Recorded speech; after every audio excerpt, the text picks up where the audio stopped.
بسم الله الرحمن الرحيم. الحمد لله كفى والصلاة والسلام على سيد المصطفى وآله المجتبى. أما بعد فقد قال النبي صلى الله عليه وسلم: كل أمر ذي بال لم يبدأ ببسم الله فهو أخطأ وأبطأ. وقال رسول الله صلى الله عليه وسلم: كل أمر ذي بال لم يبدأ بحمد الله فهو أخطأ وأبطأ، أو كما قال عليه الصلاة والسلام.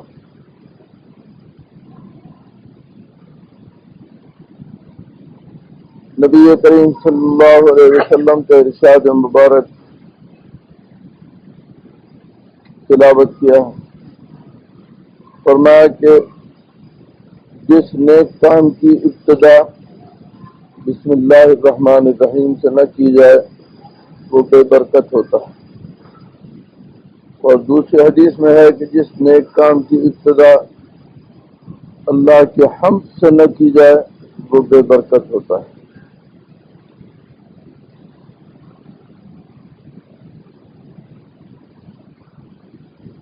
انسان جب کوئی کام کرتا ہے تو اس کی نظر اس بات پر ہوتی ہے کہ میں نے اس کام کا ارادہ کیا اور اس کے لیے میں نے اسباب اکٹھے کیے، ان اسباب کے ساتھ میں یہ کام کر رہا ہوں۔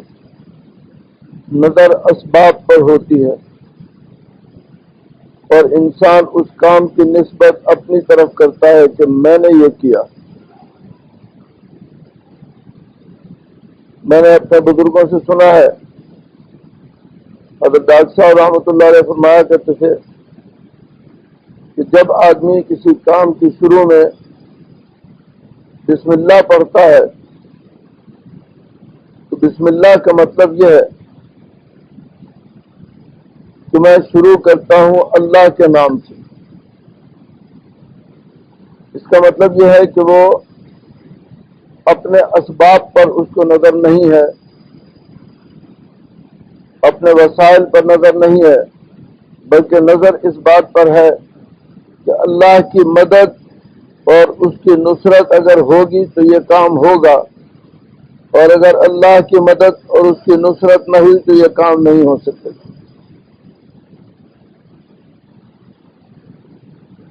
انسان کو شریعت کی تعلیم یہی ہے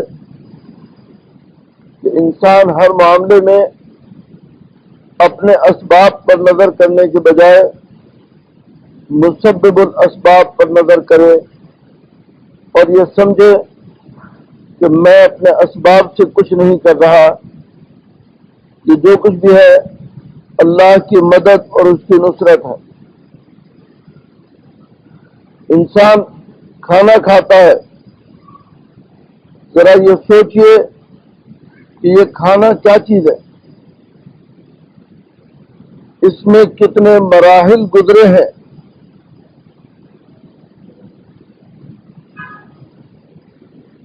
نہ جانے کس نے زمین کے اندر ہل چلایا ہوگا، نہ جانے کس نے زمین میں بیج ڈالا ہوگا، اس کے بعد نہ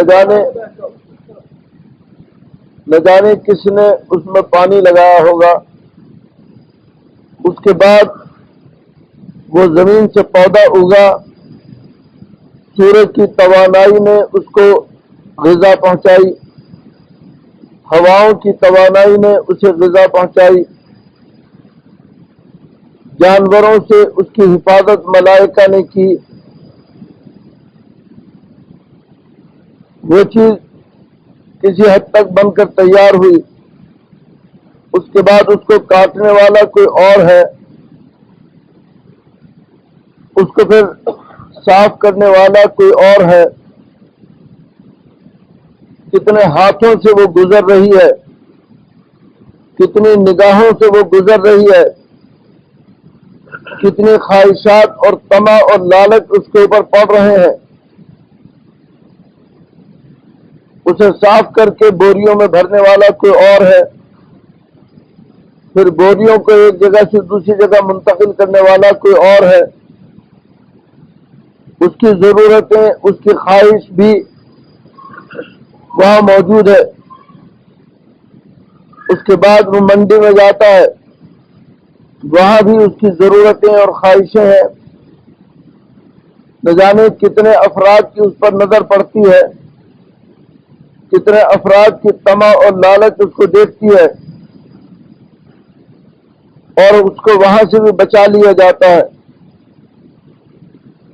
پھر انسان اسے خرید کر لاتا ہے.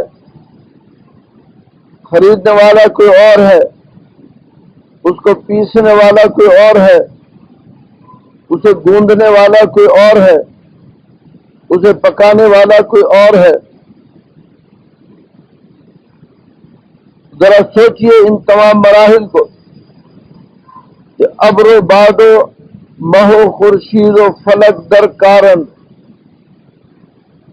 یہ بادل، یہ ہوا، یہ چاند، یہ سورج، سب کام پر لگے ہوئے ہیں، اپنی اپنی محنت، اپنی اپنی توانائیاں سب خرچ کر رہے ہیں. ان تمام مراحل سے گزر کر وہ روٹی ہمارے ہاتھ میں آئی. کیا ہم یہ کہہ سکتے ہیں کہ یہ تمام مراحل ہم نے خود پورے کیے ہیں؟ کہاں کہاں سے اس کو بچا کر یہاں تک پہنچایا. انسان کی ذمہ داری ہے کہ جب وہ لقمہ ہاتھ میں لے تو وہ یہ کہے کہ بسم اللہ الرحمن الرحیم، بسم اللہ وعلی برکت اللہ،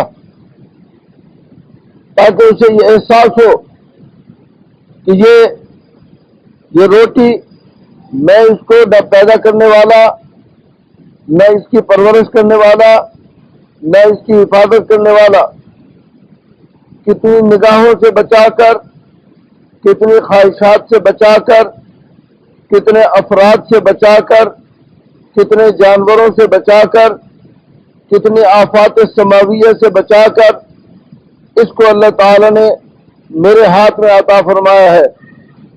تو یہ میں حاصل کرنے والا کون؟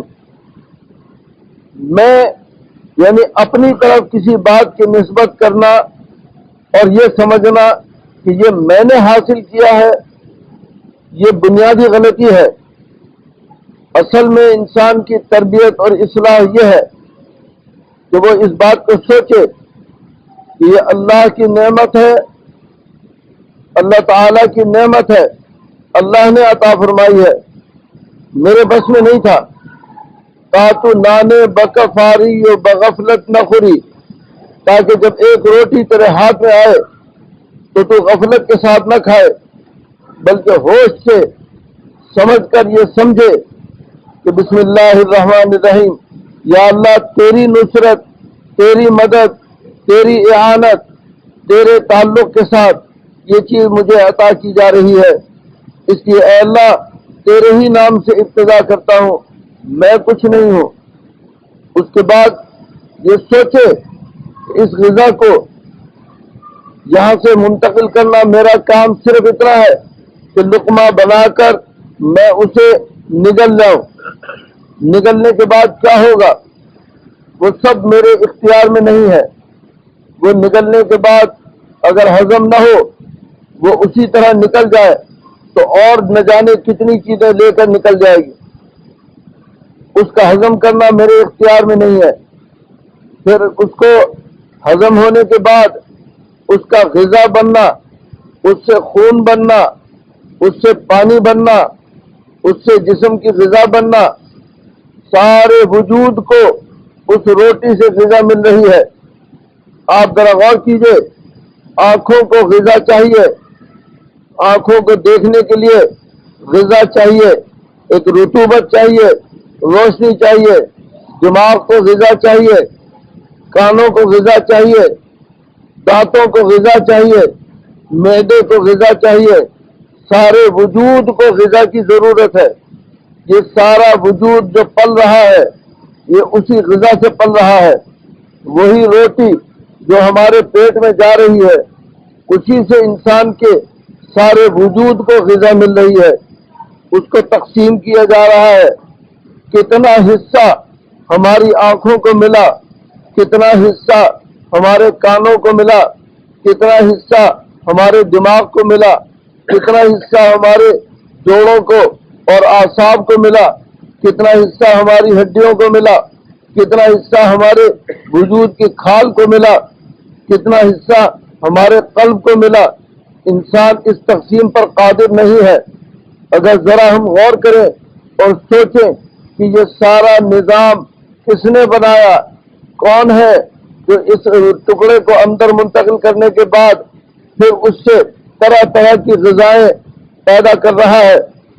ایک ماں ہے جو اپنے بچے کو دودھ پلاتی ہے، جس کے پاس نہ کوئی پھل ہے، نہ کوئی دودھ ہے، نہ کوئی طاقت کی غذا ہے، وہ سوکھی روٹی کھاتی ہے، لیکن وہی روٹی اس کے جسم میں جا کر بچے کے لیے دودھ فراہم کرتی ہے، اور اس بچے کو بھی دودھ مل رہا ہے۔ اسی روٹی سے انسان کے وجود کو ساری غذا مل رہی ہے۔ یہ کون ہے جو اندر جا کر ایک سارا نظام چلا رہا ہے؟ ساری کائنات چل رہی ہے۔ ایک بہت بڑی کائنات انسان کے وجود میں موجود ہے۔ 365 جوڑ انسان کے وجود کے اندر ہے۔ ہر جوڑ کو غذا چاہیے۔ ذرا سا پانی اگر خشک ہو جائے تو یہ ہاتھ ہلتا نہیں ہے، اس کو ہلنے کے لیے اندر پانی چاہیے۔ یہاں رطوبت چاہیے، یہ رطوبت خشک ہو جائے گھٹنے بیکار ہو گئے، یہاں کی رطوبت خشک ہو جائے یہ جوڑ بیکار ہو گئے۔ سارا وجود محتاج ہے غذا کا، اور وہ غذا کہاں سے آ رہی ہے؟ اسی روٹی سے آ رہی ہے جس روٹی پر ہمارے پاس آنے سے پہلے سینکڑوں مراحل اس روٹی پر گزرے، آنے کے بعد سے لے کر اس کے جسم کے اندر غذا بننے تک سینکڑوں اور ہزاروں مراحل اس کے اوپر گزرتے ہیں۔ کیا انسان کی یہ ذمہ داری ہے کہ وہ یہ سوچ لے یہ سب کچھ میں نے کیا ہے؟ یہ سب کچھ کیا انسان کی قدرت میں ہے کہ وہ یہ سارے کام انجام دے سکے؟ نہیں۔ انسان کی ذمہ داری ہے کہ جب اس کے ہاتھ میں غذا آئے وہ یہ سمجھے کہ یہ اللہ کی نعمت ہے، اور اس کے لیے سارا نظام اللہ نے انسان کے لیے بنایا ہے۔ حق تعالی شانہ غذا دینے والے ہیں۔ کائنات عالم میں ہر انسان کو الگ الگ غذا دی جا رہی ہے، ہر جانور کو الگ الگ غذا دی جا رہی ہے۔ جانوروں میں طرح طرح کے جانور ہیں، درندوں کو غذا الگ دی جا رہی ہے، چرندوں کو غذا الگ دی جا رہی ہے، پرندوں کو غذا الگ دی جا رہی ہے۔ ہر جانور کو غذا اللہ تعالیٰ فراہم کرتے ہیں، انسان کی قدرت میں نہیں ہے۔ انسان کی ذمہ داری ہے کہ وہ بیٹھ کر یہ کہے بسم اللہ الرحمن الرحیم، بسم اللہ وعلی برکت اللہ، تاکہ اسے یہ احساس ہو کہ یہ میں نہیں، میری کوششیں نہیں، میرے اسباب نہیں، میری دکان، میری فیکٹری، میرا کارخانہ، میری محنت اور میری مزدوری، یہ سب محتاج ہے اللہ کے فضل اور اس کی اعانت کے۔ اگر ان چیزوں پر اللہ کی رحمت متوجہ نہ ہو تو انسان کے سارے اسباب بیکار ہیں، کوئی سبب انسان کے کام نہیں آ سکتا۔ کیا انسان کی یہ ذمہ داری نہیں ہے کہ جس وقت وہ کھانا کھانے بیٹھے تو بسم اللہ الرحمن الرحیم کہہ کر اور اللہ کے سپرد کرے اور اللہ کے بھروسے پر یہ اعتماد کرے اور یہ سمجھے کہ یہ غذا دینے والے اللہ تعالیٰ ہے، میں نہیں ہوں۔ اگر اپنی طرف اسناد کرے گا اور وہ یہ سمجھے گا کہ یہ میری کوشش سے آئی ہے، میں دکان نہ کرتا تو یہ غذا نہ ملتی، میں فیکٹری نہ لگاتا تو یہ غذا نہ ملتی، میں ہل نہ چلاتا تو یہ غذا نہ ملتی، یہ انسان کا دھوکہ ہے۔ اس کو ہر وقت یہ سمجھنا چاہیے کہ انسان کی تدبیریں، انسان کی کوششیں صرف اسی حد تک کارآمد ہیں جب ان پر اللہ کی رحمت متوجہ ہو، اور اگر اللہ کی رحمت متوجہ نہ ہو تو انسان کی ساری تدبیریں بیکار ہو جاتی ہیں۔ اور اندر جانے کے بعد پھر جو پورا ایک نظام ہے، اس نظام کو چلانے والا کون ہے؟ اگر انسان یہ سمجھتا ہے کہ یہ میرا کام تھا، میں نے کھا لیا، میں نے اگر خمیرہ مروارید کھا لیا تو اس سے طاقت مل گئی، میں نے اگر روٹی کھا لی تو اس سے طاقت مل گئی، یہ سب انسان کا دھوکہ ہے۔ اس کو یہ سمجھنا چاہیے کہ ان چیزوں سے غذائیت فراہم کرنا اللہ کا کام ہے، انسان کا کام نہیں ہے۔ ہر جز کو، ہر عضو کو اس کے مطابق غذا دینا آنکھ کو غذا دی جا رہی ہے، لطیف غذا جس سے انسان کی آنکھ میں روشنی آ رہی ہے۔ کانوں کو غذا دی جا رہی ہے، وہ ایک عجیب قسم کی غذا ہے جس سے کانوں میں سماعت آ رہی ہے۔ زبان کو غذا دی جا رہی ہے جس سے زبان میں گویائی اور بولنے کی طاقت آ رہی ہے۔ دماغ کو غذا دی جا رہی ہے جس سے اس کے اندر سوچنے کی قوت اور طاقت آ رہی ہے، وہ دماغ اپنا کام کر رہا ہے۔ اعصاب کو غذا دی جا رہی ہے۔ اگر اللہ تعالیٰ کی طرف سے کسی حصے کو، ایک عضو کو بھی غذا نہ ملے وہ بیکار ہو جاتا ہے۔ معلوم جی، ایک جانب جو انسان کی مفلوج ہو گئی، ہاتھ بیکار ہو گیا، ٹانگ بیکار ہو گئی، اس لیے کہ اس کو غذا تقسیم نہیں کی جا رہی، وہ بیکار ہے۔ اس لیے اب ڈاکٹر عاجز ہیں کہ اس کو کیا تدبیر کریں۔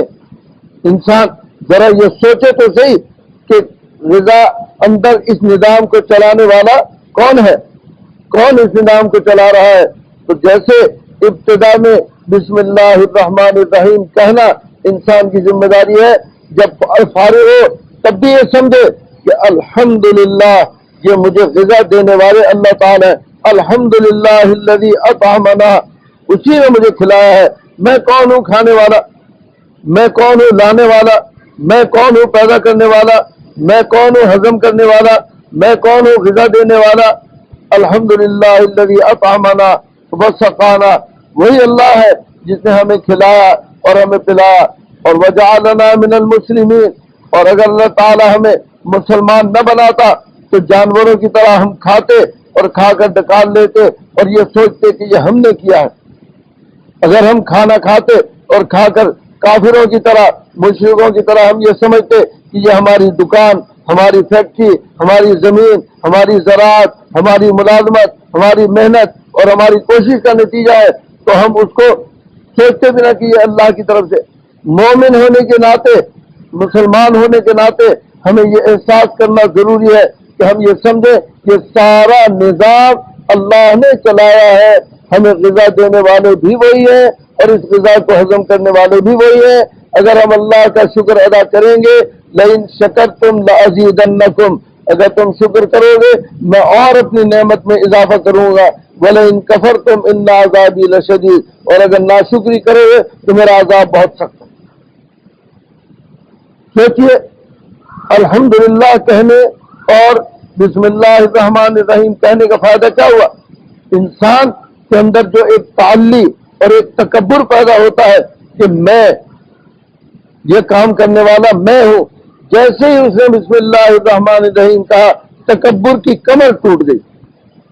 وہ تکبر جو انسان کو برباد کرتا ہے، وہ تکبر جو انسان کے اعمال کو تباہ و برباد کرتا ہے، اس تکبر کی کمر ٹوٹ گئی کہ اس نے پہلے یہ بات کہہ دی بسم اللہ الرحمن الرحیم، میں کون، میرے اسباب کیا، میرے وسائل کیا، میری کوششیں کیا، سب اللہ کی رحمت کا نتیجہ ہے۔ میں تو اللہ کے نام سے ابتدا کر رہا ہوں۔ اللہ تعالیٰ اگر نہ چاہتے مجھے یہ غذا نہ ملتی۔ ہزاروں خواہشیں ایسی کہ ہر خواہش پہ دم نکلے، بہت نکلے میرے ارمان، لیکن پھر بھی کم نکلے۔ انسان کی خواہشات پوری نہیں ہوتی۔ یہ اللہ کی رحمت اور اللہ کا کرم ہے کہ اللہ تعالیٰ انسان کو غذا عطا فرماتے ہیں جیسے جیسے انسان کی ضرورتیں ہوتی ہیں۔ ایک بچہ ہے، ابھی نو مولود ہے، اس کو لطیف غذا کی ضرورت ہے۔ نہ اس کا معدہ چاول کھا سکتا ہے، نہ اس کا معدہ روٹی کھا سکتا ہے، نہ اس کا معدہ کوئی پھل کھا سکتا ہے، نہ اس کا معدہ کوئی طاقتور غذا کھا سکتا ہے، کچھ بھی نہیں کھا سکتا۔ وہ انتہائی نازک، انتہائی کمزور، انتہائی نحیف و ناتواں، اسے لطیف ترین غذا کی ضرورت ہے۔ حق تعالی شانہ نے اس کے لیے ایسی لطیف غذا عطا فرمائی کہ ماں کی چھاتیوں میں دودھ عطا فرما دیا، کہ ماں کی چھاتیوں کا دودھ دنیا میں ضرب المثل ہے کہ لطیف ترین غذا ہر چیز ایسے ہضم ہو گئی جیسے ماں کا دودھ ہضم ہو جاتا ہے۔ تو ذرا سوچئے کہ یہ غذا دینے والا ایک انسان بالکل محتاج، بالکل اپاہج، وہ اپنی زبان سے کچھ کہہ ہی نہیں سکتا، اس کو غذا دینے والے اللہ تعالیٰ ہے۔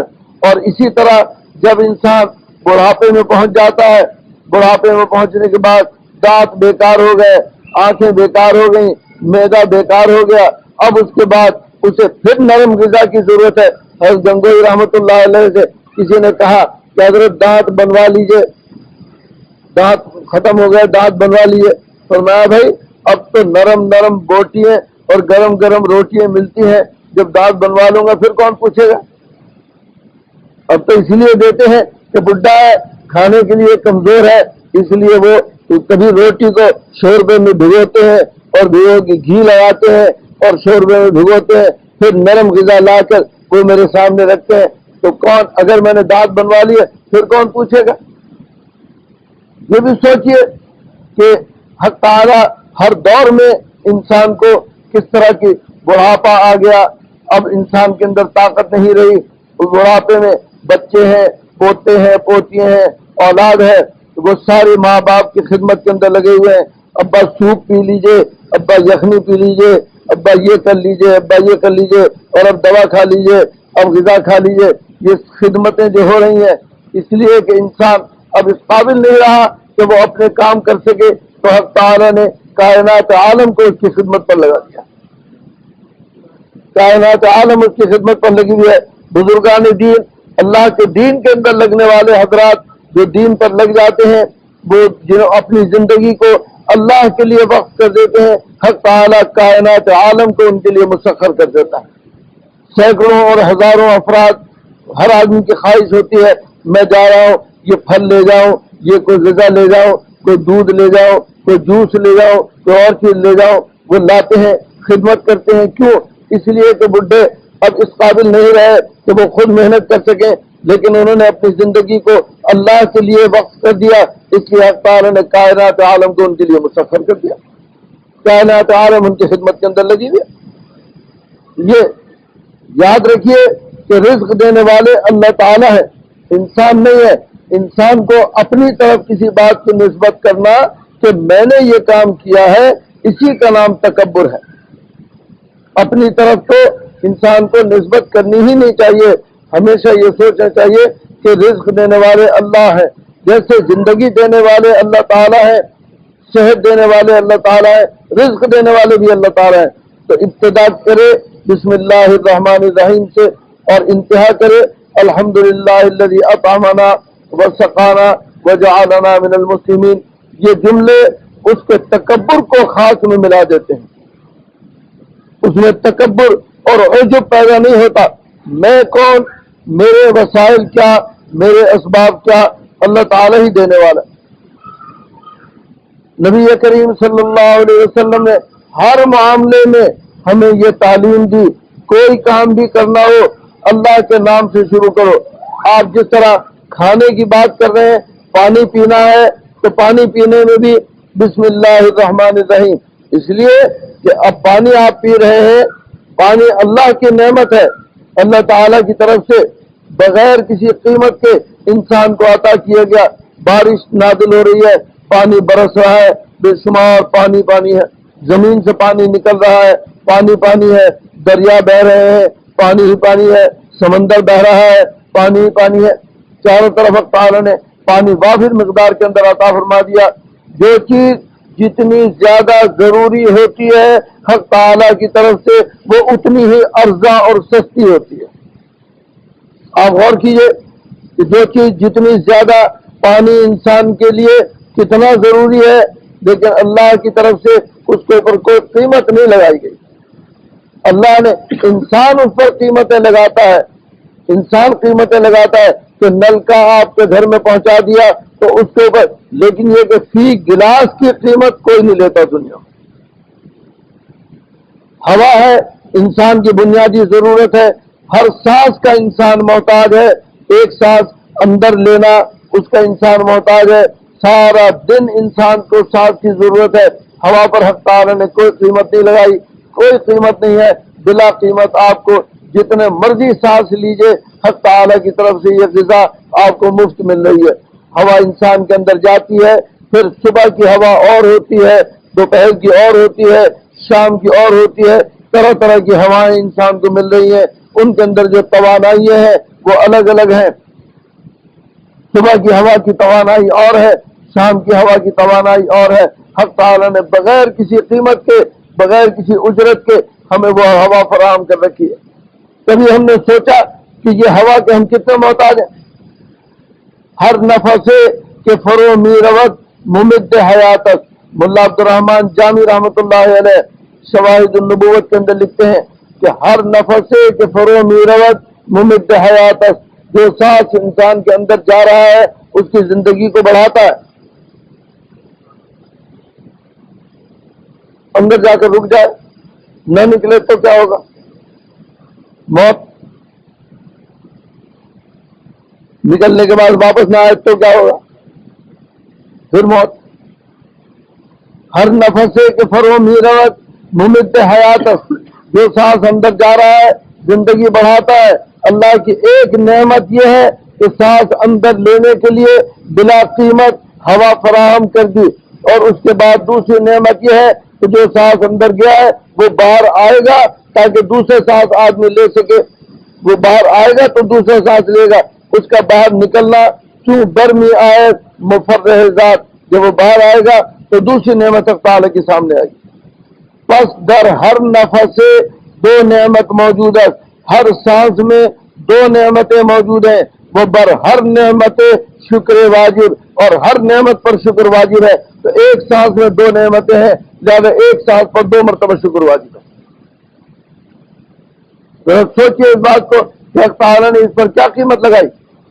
اللہ کی طرف سے کوئی قیمت نہیں ہے، بلا قیمت یہ سانس مل رہا ہے، بلا قیمت یہ ہوا مل رہی ہے. اور اسی طرح پانی ہے حق تعالیٰ کی طرف سے، بے شمار پانی طرح طرح کا اللہ کی طرف سے بلا قیمت مل رہا ہے. انسان یہ سوچے کہ یہ اللہ کی نعمت ہے، انسان اس کا کتنا محتاج ہے. آدمی کھانا نہ ملے ایک وقت فاقہ کر لے، دو وقت فاقے کر لے، کئی کئی دن فاقے کر سکتا ہے آدمی، لیکن پانی نہ ملے ایک دن گزارنا مشکل ہوتا ہے. انسان ایک دن بھی نہیں گزار سکتا. لیکن اللہ نے اتنی ضروری غذا کو بالکل آسان کر دیا اور بالکل مفت کر دیا. اللہ کی طرف سے کوئی قیمت اس کے اوپر نہیں ہے. تو آدمی کم از کم یہ تو سمجھے کہ یہ اللہ کی نعمت ہے، اور جب اللہ کی نعمت ہے میں اس کو استعمال کر رہا ہوں تو کل امر ذی بال لم یبدا بسم اللہ فهو اقطع وابتر. جس پانی کو، جس کھانے کو، جس نعمت کو آدمی استعمال کرے بسم اللہ تو پڑھ لے کم از کم. پانی اللہ کی نعمت ہے. اللہ تعالیٰ نے انسان کو وافر مقدار میں عطا فرمایا. کیسے کیسے حق تعالیٰ نے اس پانی کا انتظام کیا. حضرات صحابہ رضوان اللہ علیہ مجمعین جا رہے ہیں سفر کے اندر اور پانی نہیں ہے، کہیں پانی نہیں ہے، کنواں ہے اس میں پانی نہیں ہے. صحابہ نے عرض کیا کہ نماز کا وقت ہے اور پانی بالکل نہیں ہے. آپ نے فرمایا کہیں سے تھوڑا سا پانی لے کر آؤ. چنانچہ ایک برتن کے اندر ذرا سا پانی لایا گیا. جب وہ برتن میں پانی لایا گیا آپ نے اس کے اندر اپنا دست مبارک رکھ دیا. آپ نے ہاتھ رکھا تو یہاں سے یہاں سے یہاں سے یہاں سے چشمے نکلنے شروع ہو گئے. یہ پانی وافر مقدار کے اندر پانی آ رہا ہے. 1500 افراد اس غزوے کے اندر شریک تھے اور 1500 افراد نے اپنے برتن بھی بھر لیے اور اپنے مشکیزیں بھی بھر لیے. پانی سیر ہو کر پی بھی لیا اور جن کو نہانا تھا وہ نہا بھی لیے، جنہیں وضو کرنا تھا وضو کر لی. پانی یہاں سے نکل رہا ہے، ان چشموں سے یہاں سے پانی نکل رہا ہے. حضرات محدثین نے لکھا ہے کہ زمزم کا پانی، زمزم جو دنیا کا افضل ترین پانی ہے، وہ جبریل امین کے پیر کے مارنے سے، ایڑی زمین پر مارنے سے وہ پانی نکلا، وہ حضرت حاجرہ کے لیے نکلا. وہ پانی جو دنیا کا افضل ترین پانی ہے، یہ پانی جو حضور کے دست مبارک سے نکلا یہ زمزم سے بھی زیادہ افضل ہے.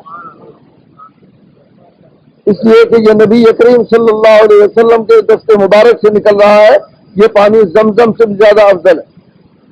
تو حق تعالی شان نے کیسے کیسے انتظامات کیے. میں مدینہ منورہ جا رہا تھا تو راستے میں ایک جگہ ایک کنواں دیکھا جس میں 80 فٹ گہرا پانی تھا. 80 فٹ تک کی رسی تھی، نیچے پانی تھا. وہاں معلوم ہوا، وہاں کی تاریخ مولانا عبدالحفیظ مکی ہمیں لے کے جا رہے تھے. انہوں نے یہ بات بتلائی کہ یہ وہ کنواں ہے، بیر روحا اس کا نام ہے، کہ جب نبی کریم صلی اللہ علیہ وسلم یہاں تشریف لائے تو یہاں پانی نہیں تھا. آپ نے وضو کیا اور وضو کر کے اس کے اندر کلی فرمائی.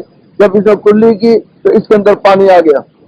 اور پانی آیا تو اس کے بعد سے آج تک یہ کنواں خشک نہیں ہوا۔ نبی کریم صلی اللہ علیہ وسلم کے اس طرح کے معجزات بے شمار ہیں، لیکن میں یہ عرض کر رہا ہوں کہ پانی اللہ کی نعمت ہے۔ اللہ تعالیٰ نے کس کس طرح نوازا اور کس کس طرح پانی عطا فرمایا۔ اللہ نے کوئی ٹیکس نہیں لگایا اس کے اوپر، کوئی اجرت نہیں مانگی اس کی۔ اللہ نے بلا قیمت پانی فراہم کیا، اس لیے کہ انسان کی جتنی بنیادی ضرورت تھی حق تعالیٰ نے اتنا ہی اس کو آسان فرما دیا۔ حضور تشریف لے جا رہے ہیں تو میں مدینہ منورہ جا رہا تھا، راستے میں ایک ہوٹل پہ ٹھہرا تو وہاں ایک بڈھا عمر رسیدہ کوئی 90-95 سال کی عمر ہوگی، اس نے مجھے ایک بات بتائی۔ اس نے کہا کہ نبی کریم صلی اللہ علیہ وسلم جب ہجرت کے لیے تشریف لے گئے تو یہ مقام عصفان سے آپ نے راستہ تبدیل کیا، سیدھے جانے کے بجائے آپ جدے کی طرف گئے تو راستے میں ایک پہاڑی ہے، وہاں کے لوگوں نے یہ درخواست کی کہ ہمارے پاس پانی نہیں ہے اور پانی کے لیے ہمیں اس پہاڑ کے اوپر چڑھ کے پرلی طرف اترنا پڑتا ہے، وہاں سے تھوڑا سا پانی ملتا ہے کیونکہ وہ ایک ہی چشمہ ہے، وہاں ادھر کے لوگ بھی پانی لینے آتے ہیں، لائن میں لگنا پڑتا ہے، پھر تھوڑا سا پانی ملتا ہے، پھر وہ پانی لے کے پہاڑ کے اوپر چڑھ کے ہم ادھر اترتے ہیں، تب جا کے پانی استعمال کر سکتے ہیں۔ تو حضور صلی اللہ علیہ وسلم نے نیزہ اٹھا کر پہاڑ میں اس طرح مارا، نیزے کو عربی میں رمح کہتے ہیں، رمح، را میم اور بڑی ہا، رمح کہتے ہیں نیزے۔ تو اس طرح آپ نے نیزہ مارا تو پہاڑ میں ایک سوراخ ہو گیا اور اس سوراخ میں سے پانی نکلنا شروع ہوا۔ وہ کہتا ہے بدو کہ اس وقت سے آج تک لگاتار وہ چشمہ بہ رہا ہے اور اس مقام کا نام ہی مقام رمح ہے۔ حق تعالیٰ شاہ نے پانی کے اوپر کوئی ٹیکس نہیں لگایا بھائی، اللہ تعالیٰ نے فی سبیل اللہ مفت آپ کو پانی فراہم کیا۔ کتنے چشمے آپ پہاڑوں میں جائیے، یہاں کتنے چشمے پانی کے نکل رہے ہیں، گرم پانی بھی ہے، ٹھنڈا پانی بھی ہے، گندک کا پانی بھی ہے، صاف پانی بھی ہے، ہر طرح کا پانی اللہ تعالیٰ نے فراہم کر رکھا ہے۔ جس طرح ہوا انسان کو مل رہی ہے اسی طرح پانی انسان کو مل رہا ہے۔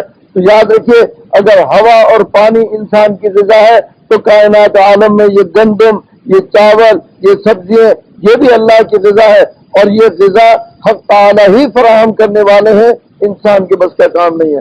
اس لیے اپنی طرف نسبت کرنے کے بجائے اپنی انا کو ختم کر کے انا کو فنا کیجئے اور یہ سمجھیے کہ یہ رزق دینے والے اللہ تعالیٰ ہیں۔ اس لیے بسم اللہ الرحمن الرحیم، پانی پیو تو بسم اللہ سے شروع کرو اور جب ختم کرو تو الحمدللہ کہو، کھانا کھاؤ بسم اللہ سے شروع کرو اور جب ختم کرو تو الحمدللہ کہو۔ انسان قضاء حاجت کے لیے جاتا ہے، کیوں جی اگر انسان کو جو کھانا کھایا ہے وہ نکلے نہ، ذخیرہ اندوزی ہوتی رہے، کب تک برداشت کرے گا؟ یہ قبض ہو گیا کب تک برداشت کرے گا؟ حضرت تھانوی رحمۃ اللہ علیہ کے ایک خلیفہ تھے وصل بالگرامی، انہیں آخر میں قبض ہو گیا۔ اب وہ 2 دن 4 دن 5 دن 10 دن 12 دن 15 دن ہو گئے، کسی طرح اجابت نہیں ہوتی، سخت پریشان، بیچاروں کو موت نظر آنے لگی۔ تو خواجہ عزیز الحسن مجذوب رحمۃ اللہ علیہ سے کہنے لگے کہ بھئی خواجہ صاحب تم شیخ کے بڑے خلیفہ ہو اور بڑے تم سلوک و تصوف طے کیے ہوئے ہو، کوئی مراقبہ ہی بتا دو مجھے کہ میرا قبض ٹوٹ جائے۔ خواجہ صاحب نے کہا وصل صاحب یہ کوئی بات ہے، مراقبہ میں بتاتا ہوں، کرنا تمہارا کام ہے۔ میرے بتاؤ، کہنے لگے یہ سوچو، یہ شعر پڑھو کہ بوقت سیل بشکل سیل طے کرتا ہوا بالا و پست آیا، بشکل سیل طے کرتا ہوا بالا و پست آیا، وہ دست آیا وہ دست آیا وہ دست آیا وہ دست آیا۔ اب یہ لطیفے کی بات تھی، انہوں نے مذاق میں کہہ دیا، خواجہ صاحب نے وصل بالگرامی نے اس کو اپنا وظیفہ بنا دیا اور وہ سارا دن یہ پڑھتے رہے، بشکل سیل طے کرتا ہوا بالا و پست آیا، وہ دست آیا وہ دست آیا وہ دست آیا۔ نتیجہ یہ ہوا کہ قبض ٹوٹ گیا اور دست آنے شروع ہوئے اور پھر اتنے دست آئے کہ اسی میں انتقال ہو گیا۔ تو میں عرض کر رہا ہوں کہ اب کھانا اندر جائے اور نہ نکلے تو یہ عذاب، اور نکلتا رہے نکلتا رہے نکلتا رہے تو وہ عذاب کہ ایک حکیم صاحب کے پاس ایک صاحب اپنے والد کو لے کر گئے کہ حضرت دستوں کا عارضہ ہے، کوئی ان کی دوا کیجیے. تو فرمایا کہ اچھا بھی میں دوا دیتا ہوں لیکن اس سے ان کو اور دست آئیں گے تو گھبرانا نہیں، مادہ فاسد اندر سے نکلے گا. وہ دوا دی، وہ دست اور آنے شروع ہوئے. پھر انہوں نے کہا کہ حکیم صاحب بہت زیادہ آنے لگے تو کہا کہ بھئی مادہ فاسد نکل رہا ہے، گھبراؤ نہیں، انشاءاللہ ٹھیک ہو جائیں گے. وہ پھر اور نکلے یہاں تک کہ وہ پلنگ کے اوپر نکلنے لگے. تو انہوں نے کہا جی ابا جی کی حالت بہت خراب ہے، اور پلنگ کے اوپر بھی نکلنے لگے. تو کہنے لگے مادہ فاسد نکل رہا ہے، گھبراؤ نہیں، ٹھیک ہو جائیں گے. اس کے بعد انہوں نے اطلاع کی کہ جو والد صاحب کا انتقال ہو گیا. ارے کہنے لگے انا اللہ، اتنا مادہ فاسد نکلنے کے باوجود مر گئے، اگر نہ نکلتا تو پتہ نہیں کیا ہوتا. پھر کیا ہوتا، اس سے زیادہ اور کیا ہوتا. نکلنا بھی مضر اور نہ نکلنا بھی مضر. جی اس لیے ہمیں یہ حکم دیا گیا کہ جب قضاء حاجت کے لیے جاؤ تو بیت الخلاء میں جانے سے پہلے وہاں ذرا اللہ سے التجا کر لو، دعا کر لو کہ اے اللہ مجھے اس مصیبت سے نجات عطا فرما دے، جی اس مصیبت سے نجات عطا فرما دے. اور اس کے بعد جب وہاں سے واپس آؤ تو اللہ کا شکر ادا کر لو، الحمدللہ کہ اللہ تعالیٰ نے اس مصیبت سے نجات عطا فرما دی. یہ انسان کو ہر جگہ تعلیم دی گئی کہ یہ سمجھنا کہ یہ میرا کام ہے اور میرے لیے کوئی مشکل نہیں ہے، میں نے کیا ہے. اپنے اسباب پر نظر کرنا یہ انسان کے دین کے خلاف ہے. دین کا تقاضا یہ ہے کہ ہر کام میں آدمی یہ سوچے کہ اللہ تعالیٰ کی رحمت اور اللہ کا کرم اگر متوجہ ہوگا تو میرا کام ہوگا، اور نہیں ہوگا تو نہیں ہوگا. کوئی کام بھی کرے، کوئی کاروبار کرے تو بسم اللہ سے شروع کرے، اللہ کے نام سے شروع کرے. یہ سمجھے کہ یہ اسباب اختیار کرنا بے شک میرا کام ہے، لیکن ان اسباب پر نتیجہ مرتب کرنا میرا کام نہیں ہے، یہ اللہ کا کام ہے. انسان کو یہ تعلیم دی جا رہی ہے کہ ہر لمحے پر اللہ کو یاد کرے. یہ تکبر اور یہ عجب اور یہ غرور انسان کی تباہی اور بربادی کا ذریعہ ہے. سمجھے بھائی؟ اس لیے کسی چیز کی اصلاح اپنی طرف کرنا صحیح نہیں ہے. سمجھو کہ اللہ تعالیٰ کا کرم ہے. حتیٰ کہ علم کی اصلاح لوگ اپنی طرف کرتے ہیں، میں عالم ہوں، میں پڑھا لکھا ہوں، میں نے یہ ڈگری حاصل کی ہے. ذرا سوچئے، اس کی اصلاح بھی اپنی طرف کرنا جائز نہیں ہے. بسم اللہ سے شروع کرو اور اللہ کا شکر کرو کہ اللہ تعالیٰ نے دو چار حرف عطا فرما دیے. حضرت موسیٰ علیہ السلام خضر علیہ السلام کے پاس گئے علم سیکھنے کے لیے. خضر علیہ السلام کے ساتھ بیٹھے، کشتی میں بیٹھے جا رہے ہیں. ایک چڑیا آئی، کشتی کے کنارے پر بیٹھی، دریا میں سے پانی پیا، اڑ گئی. موسیٰ علیہ السلام سے خضر علیہ السلام نے سوال کیا، ما رأیت یا موسیٰ، کیا دیکھا؟ انہوں نے کہا کچھ بھی نہیں، ایک چڑیا آئی، پانی پیا، چلی گئی. کیا سمجھے؟ کہا میں تو کچھ نہیں سمجھا. خضر علیہ السلام نے پوچھا کیا سمجھے؟ کہا میں تو کچھ بھی نہیں سمجھا. کہا موسیٰ یاد رکھو، جو علم اللہ نے مجھے عطا فرمایا اور جو علم اللہ نے تمہیں عطا فرمایا، تکوینیات کا مجھے امام بنایا اور تشریعیات کا تمہیں امام بنایا. شریعت کا علم تمہیں دیا اور تکوینیات کا علم مجھے دیا. کائنات عالم میں مجھ سے اور تم سے زیادہ علم اس وقت کسی کے پاس نہیں ہے، لیکن جتنا علم اللہ نے مجھے اور تمہیں دیا ہے، اللہ کے خزانے میں اتنی کمی بھی نہیں آئی جتنی دریا کا پانی پینے سے، اس کی چونچ میں آنے سے دریا میں کمی آئی. اس لیے خبردار علم کو اپنی طرف منسوب نہ کرنا. یہ کہنا کہ انا عالم، میں زیادہ جاننے والا ہوں، یہ اللہ کو پسند نہیں ہے. علم کو اللہ کی طرف منسوب کرو، اللہ عالم، اللہ ہی جاننے والا ہے. تو بھئی دنیا کا نظام جتنا بھی چل رہا ہے، کائنات عالم کا یہ نظام اللہ تعالیٰ ہی چلا رہے ہیں، انسان کے بس کا کام نہیں ہے. پیدا کرنا اللہ کا کام ہے، رزق دینا اللہ کا کام ہے. ہمارا کام یہ ہے ہم ہر وقت اللہ کی طرف رجوع کریں اور یہ سمجھیں کہ ہمیں یہ نعمتیں دینے والے اللہ تعالیٰ ہیں، اس لیے ہر کام کی ابتدا بسم اللہ الرحمن الرحیم سے کریں اور ہر کام کی انتہا پر الحمدللہ اللہم لک الحمد ولک الشکر کہیں۔ کوئی بیمار آ رہا ہے، کوئی معذور آ رہا ہے، اندھا ہے، کوئی لنگڑا ہے، اس کو دیکھ کر آپ کیا سمجھے؟ جب آپ نے اس کو دیکھا تو یہ احساس ہوگا کہ میں صحت مند ہوں، میں تندرست ہوں، تو میں کی نسبت اپنی طرف کر رہے ہیں کہ میں تندرست ہوں، صحت میرا کمال ہے، قوت میرا کمال ہے، میں بینا ہوں، بینائی میرا کمال ہے، یہ اپنی طرف اسناد کرنا یہ غلط ہے، یہی تکبر ہے اور یہی عجب ہے۔ یاد رکھو یہ انسان کو تباہ و برباد کرتا ہے۔ اگر کسی بیمار آدمی کو دیکھا تو فوراً یہ احساس ہونا چاہیے الحمدللہ الذی عافانی مما ابتلاک بہ، تمام تعریفیں اس اللہ کے لیے ہیں جس نے مجھے عافیت عطا فرمائی۔ مجھے عافیت دینے والے اللہ ہیں، مجھے صحت اور تندرستی دینے والے اللہ تعالیٰ ہیں، میں نہیں ہوں۔ یہ بینائی میرا کمال نہیں، یہ صحت میرا کمال نہیں، یہ قوت میرا کمال نہیں۔ الحمدللہ الذی عافانی، تمام تعریفیں اس اللہ کے لیے جس نے مجھے عافیت عطا فرمائی مما ابتلاک بہ، جس میں تجھے مبتلا کیا۔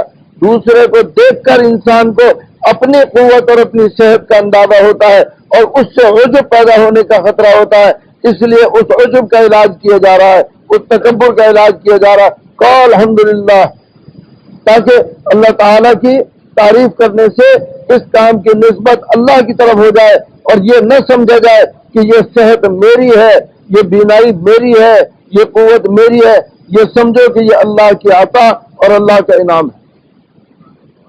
ہر قدم پر انسان کو یہ تعلیم دی جا رہی ہے کہ اللہ کے انعام کو سمجھو، اللہ کی نعمتوں کو سمجھو اور یہ سمجھو کہ میں کچھ نہیں ہوں، مجھ پر اللہ کا فضل ہے اور اس کا انعام ہے، اس لیے یا اللہ تیرا شکر ہے اور تیرا احسان ہے۔ آج سب سے زیادہ کمی اسی بات کی ہے کہ ہم لوگ اپنی طرف تو ہر بات کی اسناد کرتے ہیں، اللہ کو فراموش کر رکھا ہے۔ ہم یہ نہیں سمجھتے کہ یہ ساری کائنات حق تعالیٰ نے عطا فرمائی ہے، ساری نعمتیں اللہ نے عطا کی ہیں، یہ نعمتیں ہماری نہیں ہیں بلکہ اللہ کا انعام ہے۔ ہر نعمت کو اگر ہم یہ سمجھ کر اللہ کا شکر ادا کریں گے تو حق تعالیٰ کی طرف سے نعمتوں کے دروازے اور کھلیں گے۔ قرآن پاک کا ارشاد ہے لئن شکرتم لازیدنکم، اگر تم میرا شکر کرو گے میں اور نعمت کے اندر اضافہ کروں گا۔ سمجھے؟ اس لیے ہر نعمت پر کسی ایک نعمت کی بات نہیں۔ اللہ نے اگر نماز کی توفیق عطا فرمائی ہے، نماز کیا چیز ہے؟ ایک عبادت ہے۔ آدمی سب سے پہلے اللہ اکبر کہتا ہے۔ اللہ اکبر کا معنی کیا ہے؟ کہ بڑائی میرے لیے نہیں ہے، بڑائی اللہ کے لیے ہے۔ میں اگر عبادت کر رہا ہوں تو یہ میرا کمال نہیں ہے، اللہ کی توفیق ہے کہ اس نے مجھے اپنی عبادت کی توفیق عطا فرما دی۔ اللہ اکبر، اے اللہ بڑائی تیرے لیے ہے، میرے لیے نہیں ہے۔ اس لیے ہر کام کی نسبت اللہ کی طرف کرنی چاہیے اور یہ سمجھنا چاہیے کہ یہ اللہ کا انعام اور اللہ تعالیٰ کا عطیہ ہے، ورنہ میں کہاں اور یہ نعمتیں کہاں۔ اگر اللہ تعالیٰ توفیق نہ دے تو کیا ہوگا؟ ایک نواب صاحب جا رہے تھے، خادم کو ساتھ لیا ہوا تھا، عصر کی نماز کا وقت آ گیا، خادم نے اجازت چاہی کہ اگر نماز کی اجازت دیں تو میں نماز پڑھ رہا ہوں، مسجد میں جماعت ہو رہی ہے۔ انہوں نے اجازت دے دی، وہ نماز پڑھ کے فارغ ہوا، سب نمازی نکل آئے، وہ مسجد میں بیٹھا رہا۔ نواب صاحب انتظار میں تھے، کافی دیر ہو گئی، دروازے پہ گئے، فلاں نے، اس نے کہا جی، کس نے پکڑ لیا تجھے مسجد میں؟ اس نے کہا جس نے آپ کو باہر پکڑ لیا مجھے اندر پکڑ لیا۔ کوئی تو ہے کہ مسجد کے دروازے پر آپ آ گئے، مسجد تک آ گئے، اندر آنے کی آپ کو اجازت نہیں دی جا رہی ہے۔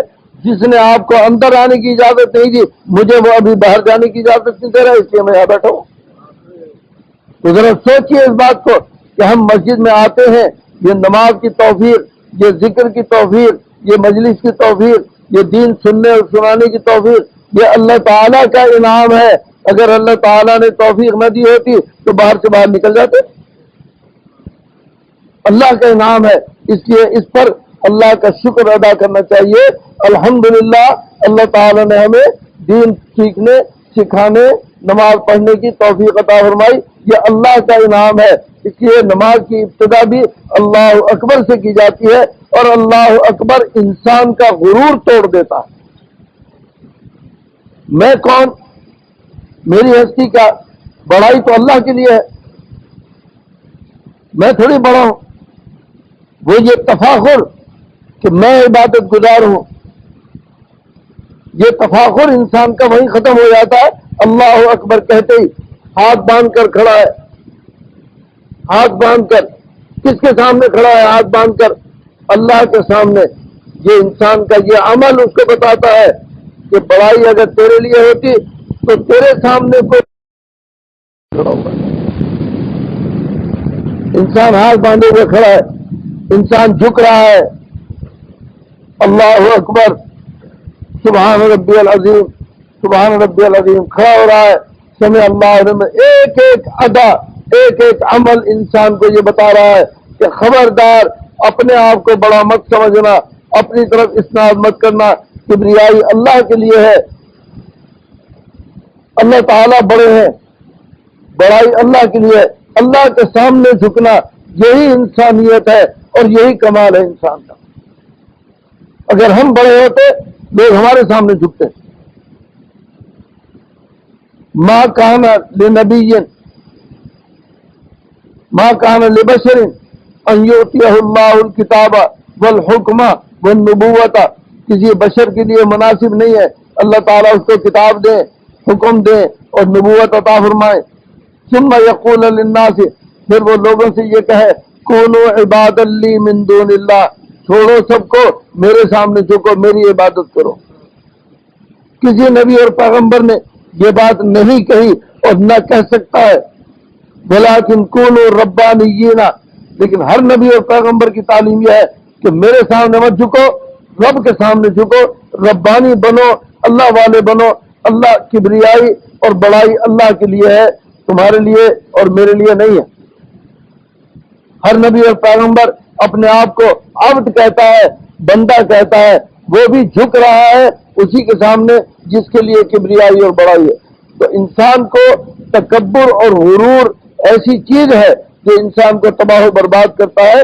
یہ ساری تعلیمات حمد اور شکر اور بسم اللہ، یہ ساری تعلیمات اس بات پر دلالت کرتی ہیں کہ عجب اور تکبر سے پناہ مانگو، اللہ کے سامنے عاجزی اور تواضع اختیار کرو اور سمجھو کہ یہ نعمت اللہ کا عطیہ اور اللہ کا انعام ہے. اگر اللہ کو منظور نہ ہوتا تو مجھے کچھ نہ ملتا. سمجھ رہے؟ اس لیے کھانے سے پہلے بسم اللہ پڑھنا، کھانے کے بعد الحمدللہ پڑھنا. جہاں اس غرور اور تکبر کا علاج ہے وہاں اللہ کی نعمتوں پر شکر بھی ہے، اور جتنا شکر ہوگا اتنی نعمت اور زیادہ ہوگی. ہر نعمت پر اللہ تعالیٰ کا شکر ادا کریں اور یہ سمجھیں کہ اللہ تعالیٰ ہی دینے والے ہیں، وہی دے گا. جتنا شکر کریں گے اتنا انشاءاللہ تعالیٰ اور اضافہ ہوگا. اللہ تعالیٰ عمل کی توفیق عطا فرمائے. وآخر دعوانا اللہم صلی علی محمد.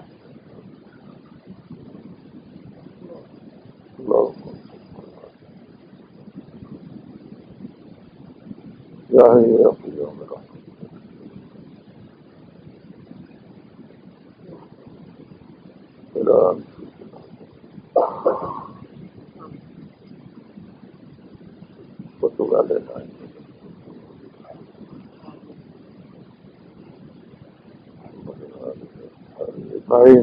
برحمتك يا